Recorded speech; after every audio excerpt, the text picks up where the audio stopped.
Puji Tuhan. Shalom. Shalom. Shalom. Cuaca dingin hujan, tapi tidak menghalangi kita datang bersama-sama kepada Tuhan. Amin saudara. Ya, Tuhan ada bersama dengan kita karena Tuhan menghendaki supaya kita tidak menjauhkan diri dari pertemuan-pertemuan ibadah. Ya, itu bukti kita mengasihi Tuhan. Saudara mengasihi Tuhan, amin saudara? Amin saudara? Ya, dan kita datang untuk berjumpa dengan Dia, mengalami Dia. Sama seperti waktu saudara yang pernah jatuh cinta saudara, ya, rasanya ingin terus berjumpa bukan? Ya kan? Ingin mendengar suaranya bukan? Ya kan? Ya, kita juga kepada Tuhan begitu saudara, kejar Tuhan, kejar Tuhan, kejar Tuhan karena kita cinta Dia. Yang percaya katakan, amin. Puji Tuhan. Hari ini saya mau bagikan judul firman Tuhan, persiapkan diri untuk kedatangan Tuhan. Persiapkan diri untuk kedatangan Tuhan. Kita membaca Kisah Para Rasul 1 ayat 9 sampai ayat 11. Saya baca ayat 9 dan ayat 10, ayat 11 kita bersama-sama. Kisah Para Rasul pasal 1, oh haleluya. Ini bisa naik turun suaranya ya. Luar biasa. Kisah Para Rasul pasal 1 ayat 9 sampai dengan ayat 10. Saya baca ayat 9 dan ayat 10, kita ayat 11 bersama-sama. Yang siap katakan amin. Demikian firman Tuhan. Sesudah ia mengatakan demikian, terangkatlah ia disaksikan oleh mereka, dan awan menutupnya dari pandangan mereka. Ketika mereka sedang menatap ke langit, waktu ia naik itu, tiba-tiba berdirilah dua orang yang berpakaian putih dekat mereka sama-sama dan berkata kepada mereka, "Hai orang-orang Galilea, mengapakah kamu berdiri melihat ke langit? Yesus ini yang terangkat ke sorga meninggalkan kamu akan datang kembali dengan cara yang sama seperti kamu melihat Dia naik ke sorga." Yang percaya katakan amin. Saudaraku yang terkasih, firman Tuhan jelas memperlihatkan kepada kita bahwa Yesus Tuhan kita akan datang kembali. Tidak ada amin. Jangan melongo dong ya. Ikuti firman Tuhan. Amin gitu. Amin saudara. Ya. Jelas firman Tuhan berkata dan berkata kepada mereka malaikat itu saudara ayat 11, "Hai orang-orang Galilea, mengapakah kamu berdiri melihat ke langit? Yesus ini yang terangkat ke sorga meninggalkan kamu akan datang kembali dengan cara yang sama seperti kamu melihat Dia naik ke sorga." Jadi begini saudara. Jadi Tuhan kita, Yesus Kristus itu sama seperti Dia terangkat naik ke sorga saudara, demikian juga nanti Dia akan turun kembali. Itu maksudnya. Dia akan menginjakkan kembali kakinya ke bumi ini saudara. Itu firman Tuhan. Jadi Tuhan yang kita sembah bukan Tuhan yang meninggalkan kita begitu saja. Tetapi Dia memberikan Roh Kudusnya kepada kita. Dan Dia berkata bahwa Dia naik ke sorga, menyediakan tempat bagi kita saudara, rumah-rumah bagi kita. Dan setelah itu selesai, maka Dia akan turun kembali. Yang percaya katakan amin. Amin saudara. Jadi Dia akan turun kembali. Jadi saya mau mengajak kita supaya kita jangan lupa bahwa Yesus itu saudara akan datang kembali saudaraku. Jangan lupa. Ya, suasana gejolak dunia ini saudara kadang-kadang menghimpit kita dan kita memohon berkat dan kita melakukan kehidupan kita saudara, mengerjakan apa yang harus kita kerjakan, tetapi kita kadang bisa lupa bahwa kita harus mempersiapkan diri untuk kedatangan Tuhan saudara. Harus persiapkan diri. Itu makanya beberapa hari ini kami merenungkan ini saudara, dan saya begitu tergerak untuk mengingatkan umat Tuhan supaya jangan pernah lupa bahwa Yesus akan datang. Dan Yesus berkata firman-Nya bahwa tanda-tanda itu sudah sangat menunjukkan kedatangannya begitu singkat. Dia sudah memperlihatkan kepada banyak orang saudara. Dia izinkan naik ke sorga, melihat neraka saudara. Supaya memberitakan kepada kita. Supaya kita mempersiapkan diri. Ada banyak orang mendapatkan penglihatan. Bahkan nubuatan-nubuatan yang disampaikan. Bahwa Yesus segera datang. Itu memperingatkan kita saudara. Jadi kita harus mempersiapkan diri. Itulah sebabnya judul firman Tuhan, persiapkan diri untuk kedatangan Tuhan. Kita baca Matius 24, ayat 37 sampai ayat 44. Bagaimana tentang kedatangan Tuhan. Matius 24 ayat 37 sampai ayat 44. Sebab sebagaimana halnya pada zaman Nuh. Tahu zaman Nuh saudara? Air bah ya. Kalau kita ingat Nuh maka kita ingat apa? Air bah, musnah semua manusia. Kecuali 8 orang itu saudara. Sebab bagaimana halnya pada zaman Nuh. Demikian pula halnya kelak pada kedatangan siapa? Anak manusia, huruf besar, berbicara siapa? Yesus. Amin saudara. Sebab sebagaimana mereka pada zaman sebelum air bah itu makan, kawin, dan mengawinkan. Oh makan dan minum, sorry. Makan dan minum, kawin dan mengawinkan.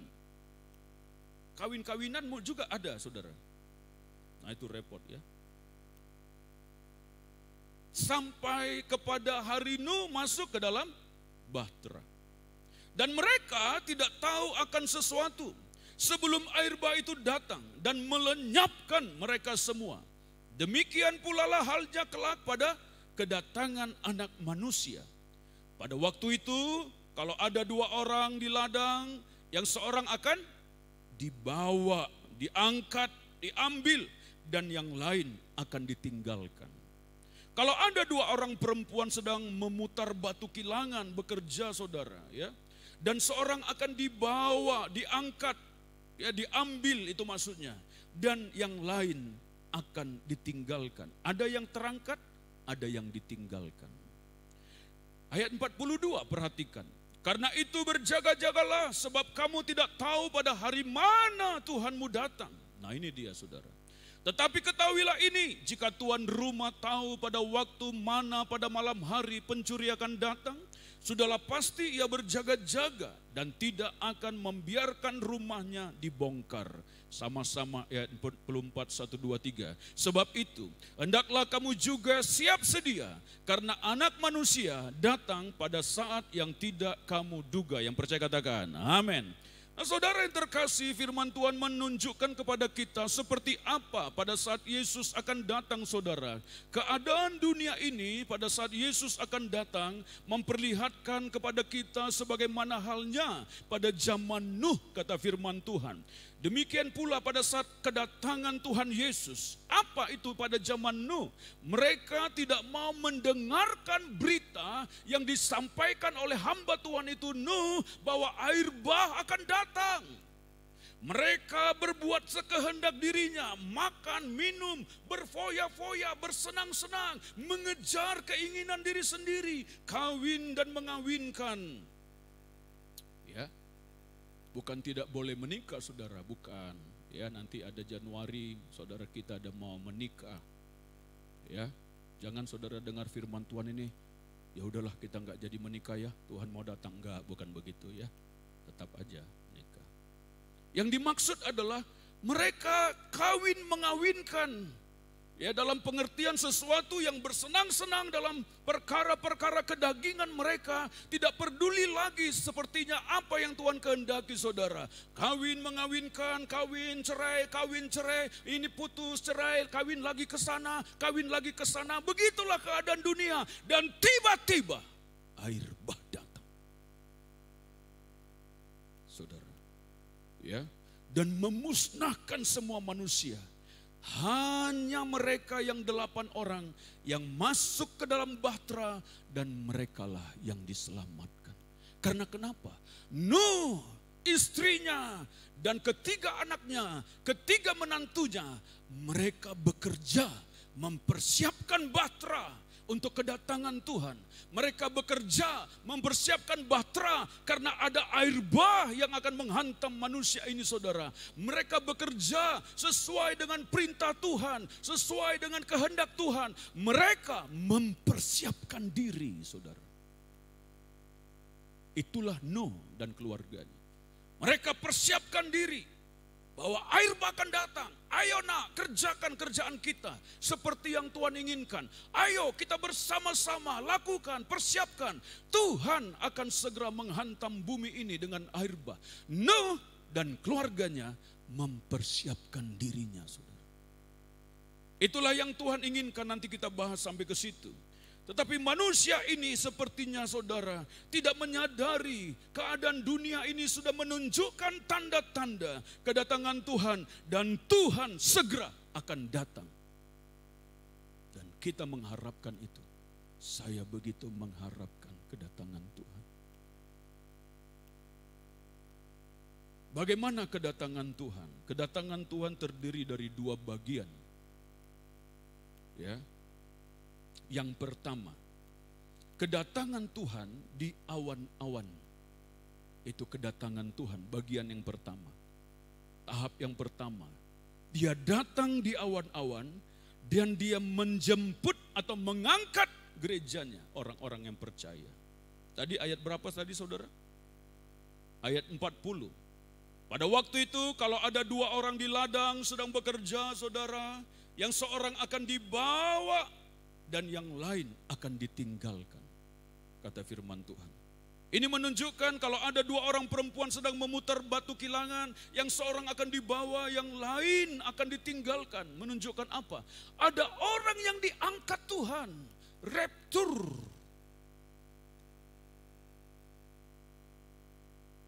Pengangkatan. Jadi kedatangan Tuhan adalah memperlihatkan kepada kita yang pertama dia turun, dia datang di awan-awan, lalu gerejanya diambilnya, terangkat ke angkasa, berkumpul di sana, dan dia bawa ke rumahnya yang kekal, saudara. Itu yang pertama. Nah, saudaraku yang terkasih, 1 Tesalonika, yuk kita baca ayat 4, ayat 16, maaf, 1 Tesalonika 4 ayat 16. Saya bacakan sampai ayat 17 ya, saudara. Kita lihat firman Tuhan ya, supaya kita mempersiapkan diri kita sesuai firman. Demikian firman Tuhan. Sebab pada waktu tanda diberi, yaitu pada waktu penghulu malaikat berseru dan sangkakala Allah berbunyi, maka Tuhan sendiri akan turun dari mana, saudara? Dari sorga. Ini kedatangan dia. Turun dia dari sorga pada saat penghulu malaikat berseru. Tidak tahu nih apa seruannya ya. Hei, Tuhan datang, mungkin begitu. Ya. Dan sangkakala Allah berbunyi, ya. Bukan sangkakala yang seperti kemarin, saudara. Ini sangkakala yang khusus kedatangan Tuhan. Maka Tuhan sendiri akan turun dari sorga. Benar kan firman Tuhan, saudara? Ya. Dan mereka yang mati dalam Kristus akan lebih dahulu bangkit. Jadi akan ada kebangkitan orang mati, saudara. Ayat 17. Yuk kita sama-sama. 1, 2, 3. Sesudah itu kita yang hidup, yang masih tinggal, akan diangkat bersama-sama dengan mereka dalam awan, menyongsong Tuhan di angkasa. Demikianlah kita akan selama-lamanya bersama-sama dengan Tuhan. Yang percaya katakan, amin. Wow, wow, wow, wow. Ya, saudaraku. Jadi akan datang saatnya, saudara, bahwa sangkakala itu akan berbunyi, kita tidak tahu kapan. Nanti kita akan melihat, saudara, bahwa kita harus berjaga-jaga, saudara. Ya, pada saat berbunyi, saudara, dan tidak ada seorang pun yang tahu bahwa hari itu adalah Yesus datang. Dan pada saat sangkakala itu berbunyi, Tuhan turun dari sorga. dan menunggu kita, mengangkat kita di awan-awan. Itulah kedatangan dia yang pertama. Lalu sampai dia mengangkat kita, semuanya terangkat saudara. Ya, sekejap mata itu. Tahu sekejap mata kalau di Korintus bilang kita dirubah dalam tubuh kebangkitan sekejap mata, begitu saudara. Ya. Misalnya nih, kita ada teman di samping saudara, ya. Lalu kita berpaling sedikit, lalu lihat lagi dia sudah hilang. Atau kita ngomong tiba-tiba lalu kedip mata, sudah tidak ada. Sudah terangkat. Sekejap mata. Wih, ngeri saudara. Bukan ngeri, enak sih. Ya. Yang ngeri itu orang yang ketinggalan saudara. Ya. Nah, demikianlah katanya kita akan selama-lamanya bersama-sama dengan Tuhan. Luar biasa. Ya. Yang kedua, bagaimana kedatangan Tuhan? Dia akan datang kembali, sudah kita baca, sama seperti dia naik, dia akan turun kembali menginjakkan kakinya di bumi ini saudara. Dan Tuhan akan datang beserta orang-orang percaya, orang-orang yang sudah dia angkat tadi saudara, akan turun kembali bersama-sama dengan dia ke bumi ini untuk memerintah dalam kerajaan 1000 tahun. Mari kita membaca Wahyu 20 ayat 4. Wahyu 20 ayat 4. Lalu aku melihat tahta-tahta dan orang-orang yang duduk di atasnya. Ini berbicara orang-orang kudus, saudara. Kepada mereka diserahkan kuasa untuk menghakimi. Aku juga melihat jiwa-jiwa mereka yang telah dipenggal kepalanya karena kesaksian tentang Yesus dan karena firman Allah, yang tidak menyembah binatang itu dan yang patungnya dan yang tidak juga menerima tanda pada dahi dan tangan mereka. Dan mereka hidup kembali dan memerintah sebagai raja bersama-sama dengan Kristus untuk masa 1000 tahun. Jadi kedatangan Yesus yang kedua adalah dia akan turun kembali setelah dia mengangkat gerejanya, lalu dia akan turun kembali bersama dengan orang-orang kudusnya dan datang ke bumi ini menginjakkan kakinya, dan dialah yang akan memerintah selama 1000 tahun di bumi. Demikian firman Tuhan. Jadi pemerintahan yang sekarang ini akan berakhir saudara. Pemerintahan manusia yang zaman kita sekarang ini akan berakhir dan akan datang pemerintahan Yesus Kristus sebagai raja dunia ini saudara, raja di bumi ini selama 1000 tahun. Itulah kedatangan Tuhan. Ini firman Tuhan loh saudara. Ya, inilah yang kita nanti-nantikan. Inilah yang harus kita persiapkan hidup kita saudara. Gereja harus mempersiapkan diri. Gereja tidak boleh lengah. Gereja tidak boleh tertidur. Gereja tidak boleh sibuk dengan kepentingan diri sendiri. Gereja harus mempersiapkan diri untuk kedatangan Tuhan kita. Amin saudara.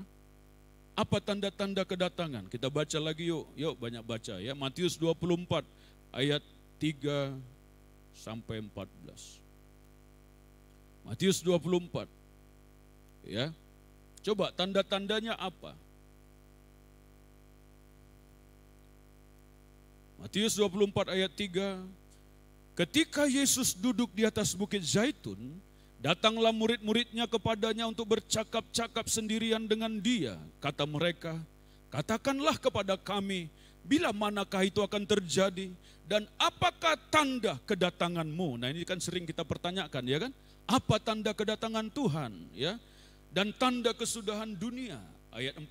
Jawab Yesus kepada mereka, waspadalah supaya jangan ada orang yang menyesatkan kamu. Sebab banyak orang akan datang dengan memakai namaku dan berkata, akulah Mesias. Dan mereka akan menyesatkan banyak orang. Ini sudah terjadi? Penyesatan sudah terjadi? Sudah. Ya. Bahkan ada sekarang, hati-hati saudara, di YouTube banyak film-filmnya. Gereja Tuhan yang Maha Kuasa. Jangan tonton film itu. Halus sepertinya, tapi itu sebuah penyesatan.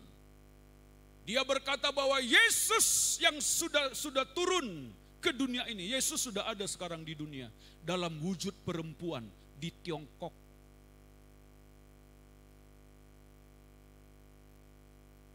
Ya.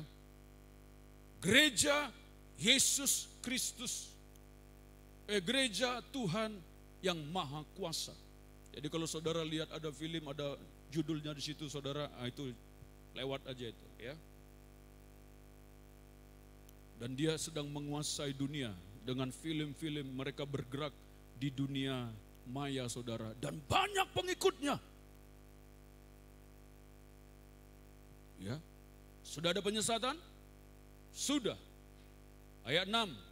Kamu akan mendengar deru perang atau kabar-kabar tentang perang. Ya. Namun berawas-awaslah, jangan kamu gelisah, sebab semuanya itu harus terjadi, tetapi itu belum kesudahannya. Ayat 7.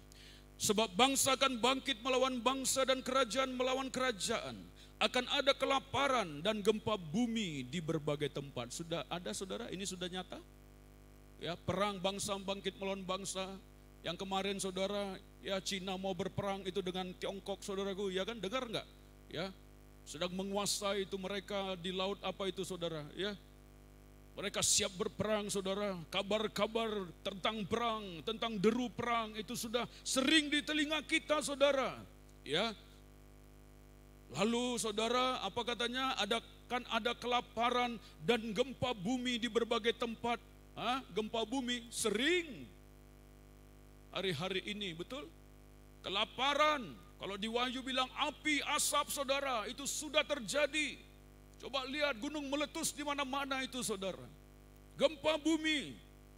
Ya. Dan mengakibatkan kelaparan. Di zaman sekarang saudara masih ada orang-orang yang akhirnya kelaparan karena bencana-bencana ini saudara. Dan Tuhan sudah menunjukkan tanda-tanda itu kepada kita. Ayat 8. Akan tetapi semuanya itu barulah permulaan penderitaan menjelang zaman akhir, zaman baru. Ayat 9. Pada waktu itu kamu akan diserahkan supaya disiksa, dan kamu akan dibunuh dan akan dibenci semua bangsa oleh karena namaku. Ini sudah sering terjadi, dan saudara ini akan terjadi lagi saudaraku. Ya, hamba-hamba Tuhan saudara, saya ngeri waktu yang di apa itu saudara, Sulawesi ya. Lagi khotbah ini pendetanya, bla bla bla, dari situ pus, tembak kepalanya langsung di depan jemaat. Di negara kita pun sudah pernah begitu saudara, dibunuh. Ya, itu sudah firman Tuhan, kamu akan dibunuh.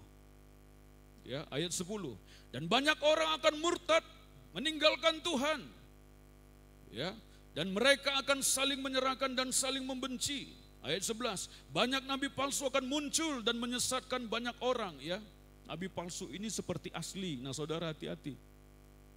Tolong hati-hati buka YouTube ya. Jangan sembarangan lah dengar-dengar lalu saudara. Hati-hati. Ya, sepertinya asli. Palsu itu kan seperti asli, betul enggak? Sangat tipis dengan yang asli. Tapi palsu. Ya. Ada merek Sony, ada lagi Sunni. Seperti asli tapi palsu. Ya, saudaraku. Ada emas dan ada juga kuningan. Kuningan bukan emas, sama-sama kuning. Tapi ada yang asli, ada yang palsu. Kita harus hati-hati. Ya. Ayat 12, dan karena makin bertambahnya kedurhakaan, maka kasih kebanyakan orang menjadi dingin. Perhatikan di berita-berita hari ini, sedikit tidak suka, tusuk saudara.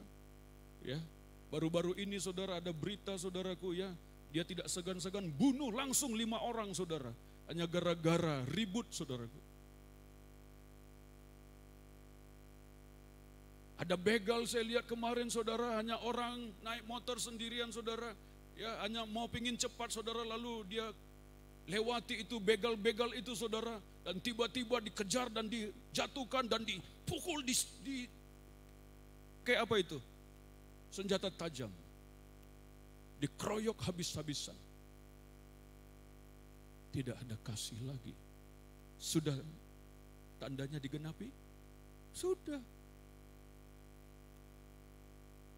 Ayat 13, tetapi orang yang bertahan sampai pada kesudahannya akan selamat. Yang bertahan sampai kesudahannya akan selamat. Dan ayat 14, dan Injil kerajaan ini akan diberitakan di seluruh dunia, menjadi kesaksian bagi semua bangsa. Sesudah itu barulah tiba kesudahannya. Coba lihat, perhatikan pemberitaan Injil sekarang ini. Belak-belakan, luar biasa saudara. Ya, semua telinga orang mendengar. Termasuk pejabat-pejabat itu semuanya mendengar. Ya kan? Ada yang kemarin saudara yang dikejar yang di Jerman, betul saudara? Ya. Ternyata tidak berani juga dikejar. Ya. Dia belak-belakan saudara. Yesus keselamatan sudah diberitakan di mana-mana, saudaraku. Ya, sampai di bis-bis pun di jalan-jalan, orang-orang yang bekas preman-preman itu saudara naik bis sambil gantung-gantung, "Hei saudara-saudara, bertobatlah, Yesus segera datang," di bis kota, di kota Jakarta. Diberitakan Injil di mana-mana. Termasuk kita juga semua harus memberitakan Injil. Amin saudara. Ya. Dan Yesus sesudah itu barulah tiba kesudahannya. Coba lihat saudara. Orang-orang datang kepada Yesus hari-hari ini luar biasa. Terjadi pertobatan-pertobatan yang luar biasa. Saudara-saudara kita yang dari seberang saudara datang kepada Yesus. Mendapatkan mimpi, didatangi Tuhan saudara. Wow, luar biasa. Semua tanda-tanda itu sudah menunjukkan tentang kedatangan Tuhan kita, saudaraku. Lalu di kitab Wahyu lagi ada tanda-tanda semua materai-materai itu, saudara. Itu sedang digenapi bagi kita semuanya. Saudara, apalagi yang mau digenapi, saudara? Ini waktu di mana kita harus siap sedia untuk kedatangan Tuhan. Sekarang ini yang penting bagi kita adalah bagaimana saya mempersiapkan diri kita untuk kedatangan Tuhan. Jadi apa yang kita harus lakukan? Berjaga-jaga dan siap sedia. Ya.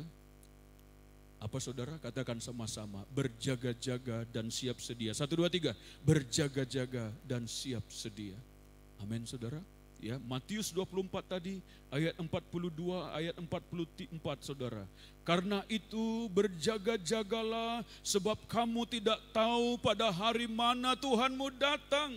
Kita tidak tahu kapan dia datang. Kita hanya bisa membaca tanda-tandanya yang sudah sangat-sangat nyata dan begitu singkat kedatangan Tuhan. Tetapi ketahuilah ini ayat 43, jika tuan rumah tahu pada waktu mana pada malam hari pencuri akan datang, sudahlah pasti ia berjaga-jaga dan tidak akan membiarkan rumahnya dibongkar. Betul saudara? Kalau saudara tahu ada pencuri malam ini datang, tentu saudara akan siap sedia, betul? Jangan sampai dia datang. Ya. Saya pernah saudara, saya nggak tahu pencuri atau apa itu ya. Kok dulu saya waktu masih di Dolok sana, seperti langkah orang ini saya pikir. Saya bangun. Saya gituin. Rupanya masih ada juga. Hei! Hus! Entahkah binatang itu atau maling, saya juga tidak tahu. Karena memang kehilangan 2 ekor babi dari kandang. Ada pencuri. Tapi kalau kita tahu pencuri datang, kita sudah siap sedia, betul? Ya kan? Tapi ini masalahnya kita tidak tahu Tuhan datang kapan. Tapi tanda-tandanya sudah menunjukkan dia sudah sangat dekat untuk datang. Dan tiba-tiba, dia tidak kasih tahu dulu saudara, tiba-tiba kita diangkat, diambil saudara. Ada yang terangkat, ada yang tertinggal. Ya, ayat 44. Sebab itu hendaklah kamu juga siap sedia, karena anak manusia datang pada saat yang tidak kamu duga-duga. Artinya apa? Kita nggak kepikiran nih, hari ini dia datang tuh nggak kepikiran gitu maksudnya. Nggak kepikiran, betul nggak kepikiran. Ada orang yang mau pergi ke bank, ada orang yang mau pergi kerja, ada orang yang mau ngambil duit, ada orang yang mau apa saudara, ya mau bayar karyawannya, ada orang yang sedang mengetik, ada orang yang sedang bernyanyi, ada orang yang sedang menyembah, tidak tahu saudara, tiba-tiba dan tidak kepikiran sedikit pun bahwa hari itu Tuhan datang saudara. Itulah sebabnya dia berkata, berjaga-jagalah. Kita hanya harus berjaga-jaga. Ya. Kak Christine kan pernah cerita. Dulu dia mimpi ada seorang pria yang ganteng datang pakai pakaian jas, siap datang ke rumahnya saudara. Siap untuk menikah. Tapi pada saat dia melihat, mau menikah? Pendetanya udah siap, tetapi perempuan yang cantik itu masih pakaian baju tidur. Lalu Pak Pendeta bilang, kalau begitu persiapkan dulu perempuannya, baru kita akan menikahkan. Harus dipersiapkan. Ya. Harus siap. Kita ini seperti pernikahan anak domba. Nanti begitu ya, pernikahan Tuhan Yesus. Itu perumpamaan. Bukan kita menikah seperti yang menikah-menikah itu. Itu gambaran. Gereja adalah mempelai wanita. Kristus mempelai prianya. Ya, akan ada pesta pernikahan anak domba. Pernikahan Tuhan, begitu ya. Gambarannya. Gereja harus siap sedia, harus dewasa, tidak boleh seperti kanak-kanak, cepat menyalu, tersinggung, ya kan, benci, sedikit marah pergi, tidak mau gereja lagi. Itu anak-anak, ya, gak siap untuk masuk dalam pernikahan anak domba. Jadi kita harus berjaga-jaga. Apa itu kata berjaga-jaga saudara? Menurut Kamus Besar Bahasa Indonesia yang pertama pengertiannya, berjaga-jaga adalah bersiap, siap sedia, waspada, berhati-hati. Itu pengertian berjaga-jaga dalam Kamus Besar Bahasa Indonesia. Bersiap sedia, waspada, berhati-hati. Itu pengertiannya. Jadi kalau kita berjaga-jaga berarti kita waspada. Kita siap sedia, ya. Kita berhati-hati tentang hidup kita ini, saudara.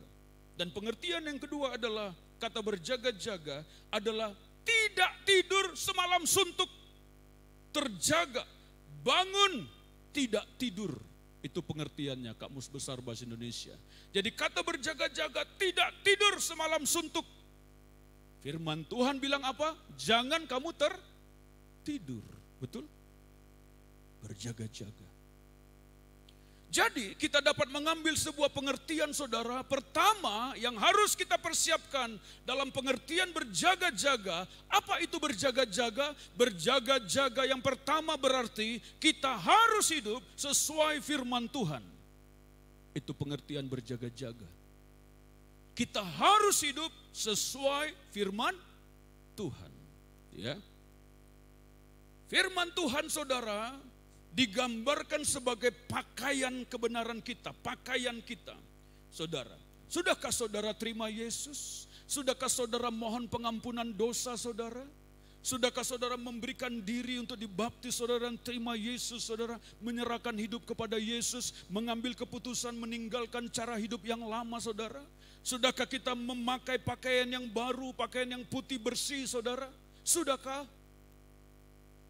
Itu berbicara firman Tuhan. Firman Tuhan adalah sebuah pakaian kehidupan kita. Mari kita baca Wahyu 16 ayat 15, saudara. Kita harus hidup sesuai firman. Wahyu 16 ayat 15. Lihatlah, aku datang seperti pencuri. Berbahagialah dia yang berjaga-jaga dan yang memperhatikan pakaiannya, supaya ia jangan berjalan dengan telanjang dan jangan kelihatan kemaluannya, saudara. Jadi firman Tuhan memperlihatkan, aku datang seperti pencuri. Berbahagialah orang, dia yang berjaga-jaga dan memperhatikan pakaiannya. Jangan pakaian compang-camping untuk berjumpa Tuhan. Jangan berpakaian jorok-jorok, kumal-kumal, dan banyak noda-noda, saudara. Jangan, bersihkan pakaian kita sesuai firman. Amin, saudara. Jadi berjaga-jaga artinya adalah kita menghidupi firman Tuhan. Kita melakukan firman. Kita hidup sejalan dengan firman. Amin, saudara. Yang kedua, saudara. Yang kedua, kata berjaga-jaga kita dapat mengambil pengertian berarti menjauhi dosa dan kejahatan. Jauhi dosa, jauhi kejahatan. Lukas 21 ayat 34. Lukas 21 ayat 34 sampai 36. Jagalah dirimu supaya hatimu jangan syarat oleh pesta pora dan kemabukan, serta kepentingan-kepentingan duniawi, dan supaya hari Tuhan jangan tiba-tiba jatuh ke atasmu, ke atas dirimu seperti suatu jerat, sebab ia akan menimpa semua penduduk bumi. Ayat 36. Berjaga-jagalah senantiasa sambil berdoa, supaya kamu beroleh kekuatan untuk luput dari semua yang akan terjadi itu, dan supaya kamu tahan berdiri di hadapan Anak Manusia. Amin, saudara. Jadi kata berjaga-jaga adalah jangan lagi tinggal di dalam dosa. Tinggalkan, jauhi kejahatan, jauhi cara hidup yang lama itu. Yang kita perbuat sekarang gak boleh lagi begitu. Kita harus berpakaian bersih. Amin, saudara. Ya, tinggalkan. Ya, jangan syarat oleh pesta pora dan kemabukan serta kepentingan diri sendiri, kepentingan duniawi. Fokus ke Tuhan. Ini saya ingatkan firman Tuhan bagi kita semua. Mulai hari ini sungguh-sungguh berjaga-jaga. Berjaga-jagalah, persiapkan diri seolah-olah besok Tuhan datang. Tapi bekerjalah seolah-olah Tuhan datang 1000 tahun lagi. Ngerti enggak maksudnya? Ya. Bersiap sedialah, berjaga-jagalah, persiapkan diri seolah-olah Tuhan datang malam ini atau besok, saudara. Kalau dia datang besok, saudara-saudara mau bikin apa kira-kira? Kalau kita tahu dia besok datang, saya pasti akan ambil doa puasa pribadi untuk supaya erat dengan Tuhan. Begitu kan? Kita mempersiapkan diri. Dalam doa katanya tadi, saudaraku, ya, berjaga-jaga senantiasa sambil berdoa.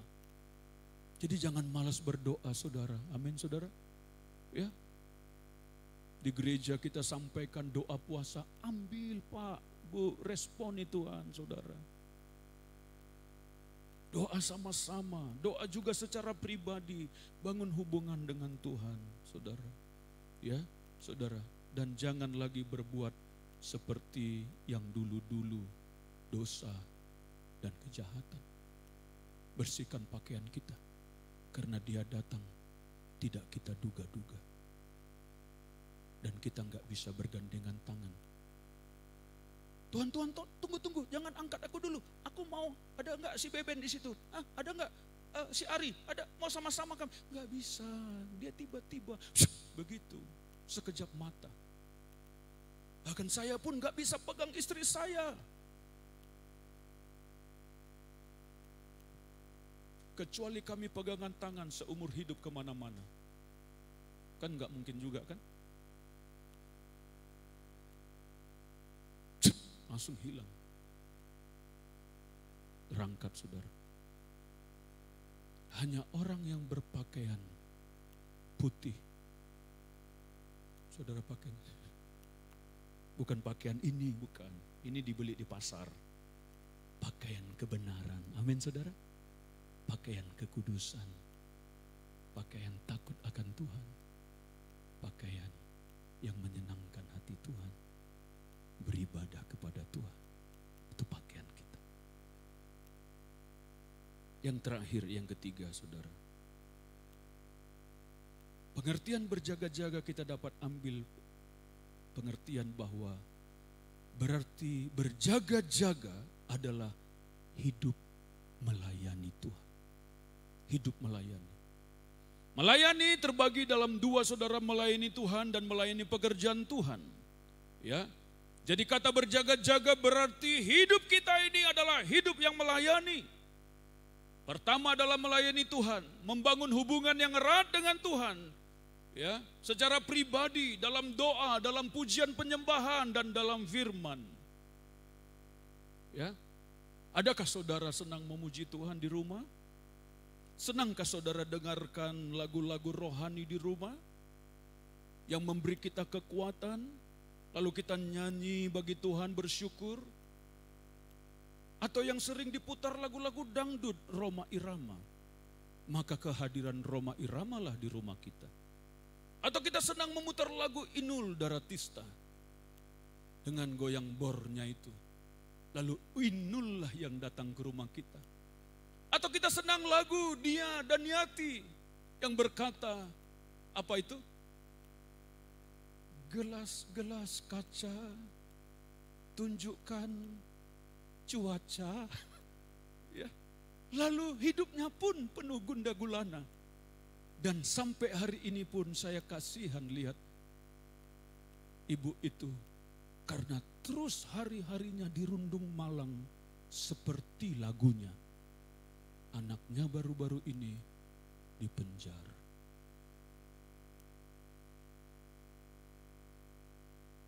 Jangan lagu-lagu begitu lagi.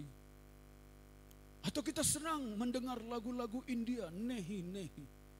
Atau lagu-lagu BTS. Dengan orang Korea yang bernama Jungkook. Jungkook. Ya, Jungkook nggak kenal Tuhan. Ya, saudara, putarlah lagu-lagu yang membangkitkan iman kita. Amin. Ya, senanglah memuji-muji Tuhan. Bangunlah hubungan yang erat dengan Dia. Itulah sebuah pelayanan kepada Tuhan. Amin. Ya saudara, ingatkah saudara waktu Marta dan Maria saudara? Ya kan? Pada saat Tuhan Yesus datang, Maria langsung duduk di kaki Tuhan. Mendengar Tuhan berfirman. Ngobrol dengan Tuhan. Berkomunikasi dengan Tuhan. Maria melayani Tuhan. Dekat dengan Tuhan. Marta orangnya mengasihi Tuhan juga. Tapi dia ada konsep yang salah dalam melayani Tuhan. Dia langsung pergi ke dapur, siap-siap menyediakan segala sesuatu, melayani, bekerja, dan tujuannya adalah menyenangkan hati Tuhan. Lalu karena dia bekerja pelayanannya begitu baik, begitu banyak saudara, tetapi karena tidak punya hubungan yang dekat dengan Tuhan, timbullah sungut-sungut, timbullah alasan-alasan. Timbullah rasa geram dan marah kepada saudaranya. Tuhan, dia berani protes. Tidakkah kau peduli kepada saudariku itu? Dia tidak membiarkan aku, dia membiarkan aku bekerja seorang diri. Dia hanya duduk di situ saja menikmati perkataan-perkataanmu. Dia marah, dia geram. Padahal dia juga berpikiran dia melayani Tuhan. Saudara, melayani, berjaga-jaga adalah hidup yang melayani, seimbang, melayani Tuhan secara pribadi dan melayani rumah Tuhan, yaitu jiwa-jiwa bagi Tuhan. Harus seimbang. Amin saudara. Ya. Kalau seorang pelayan Tuhan sudah banyak alasan, mendingan suruh dia ambil doa puasa dulu 40 hari. Gak usah lah,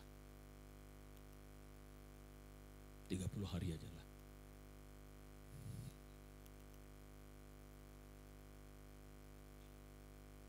Atau 10 hari lah. Ya.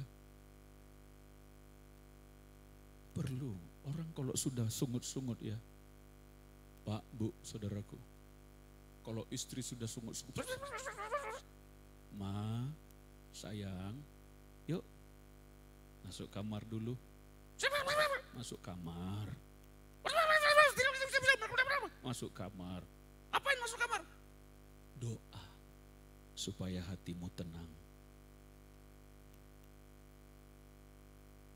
Kalau suami sudah, apa ini semua ini, bagaimana ini? Pak, masuk kamar dulu. Masuk kamar, masuk kamar. Masuk kamar, Pak. Ngapain masuk kamar? Ada uang di situ? Tidak, ada Tuhan di situ. Supaya kamu tenang. Orang kalau enggak melayani Tuhan, pasti berkecamuk, saudara. Enggak tenang, seperti Marta. Kalau Marta yang di sini dia seimbang. Mencintai Tuhan, melayani Tuhan, dan melayani jiwa-jiwa. Maria yang di sini juga seimbang. Ya, di sini lengkap, saudaraku. Ada Marta, ada Maria, ya, ada Yohanes, ya, lengkap di sini, saudara. Ada Joshua, ada Musa, Moses, ya, ada Abraham. Lengkap di gereja ini, saudara. Nabi-nabi, waduh, luar biasa.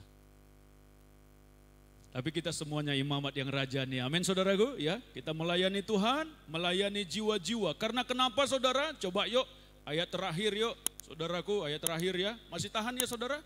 Ya, masih tahan kan? Ya kira-kira 2 jam lagi lah ini firman.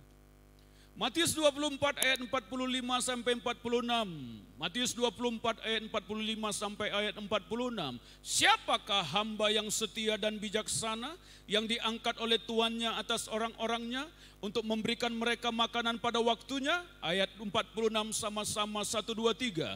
Berbahagialah hamba yang didapati tuannya melakukan tugasnya itu ketika tuannya itu datang. Yang percaya katakan amin. Berbahagialah hamba yang didapati tuannya melakukan tugasnya, bekerja saudara di rumah Tuhan, mengerjakan memberikan makanan bagi jiwa-jiwa, dan pada saat Tuhan itu datang, Tuhan dapati dia sedang bekerja untuk kemuliaan Tuhan. Pasti akan berbahagia. Diangkat oleh Tuhan. Sama seperti Henok diangkat oleh Tuhan karena dia punya hubungan yang erat dengan Tuhan. Amin saudara. Biarkan Henok zaman sekarang didapati Tuhan. Ya kan? Saragi Henok. Ya. Bang Agus Lindrianto Henok. Bang Ebit Theophilus Henok. Henok zaman sekarang. Amin, punya hubungan yang erat dengan Tuhan. Tuhan ambil saudara, karena Tuhan suka sama dia. Amin, dan kita melayani pekerjaan Tuhan. Giat sama-sama, amin saudara.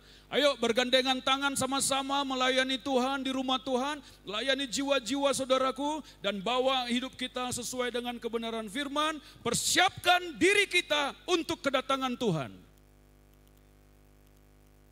Amin, gempar, berigas kemenangan. Beri kemuliaan bagi Tuhan kita, haleluya. Mari kita bangkit berdiri bersama-sama. Kita mau berdoa saudara.